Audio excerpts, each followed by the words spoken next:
ఈ మధ్య మన ప్రకాశం నెల్లూరు జిల్లాకి ముంతాజ్ తుఫాన్ ఏదైతే వచ్చిందో దానికి కొన్ని చెరువులు చిన్న చిన్న ప్రాబ్లమ్స్ రావడం, వాటిని రికవరీ చేసి దాన్ని మళ్ళా సరిచేసి మళ్ళా రైతులకి వాటర్ అందించాలని చెప్పి రాష్ట్ర ముఖ్యమంత్రి గారు మన నియోజకవర్గానికి కూడా 9 కోట్ల రూపాయలు ఈ చెరువులన్నిటికీ కూడా రిపేర్ కింద ఇవ్వడం జరిగింది. అలాగే రాల్పాట్ రిజర్వాయర్ మీద కూడా రోడ్డు, అలాగే చిన్న చిన్న స్లూయిస్ కూడా 1,8,00,000 1,6,00,000 నిధులు కూడా ఇవ్వడం జరిగింది. అలాగే మన మున్సిపాలిటీలో డెవలప్మెంట్స్ కూడా మీరందరూ కూడా చూస్తా ఉన్నారు. మన గౌరవ మున్సిపల్ శాఖ మంత్రులు మన నియోజకవర్గానికి మున్సిపాలిటీని చూడడం కూడా జరిగింది.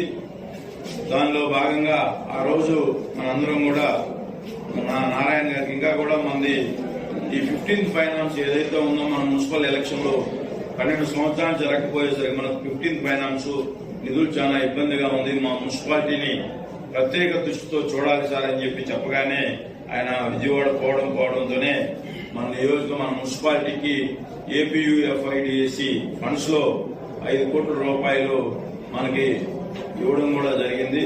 ఇవన్నీ కూడా కార్యరూపం దాల్చిన తర్వాత మన మున్సిపాలిటీ రూపురేఖలు మారుతాయనే దాంట్లో ఎలాంటి సందేహం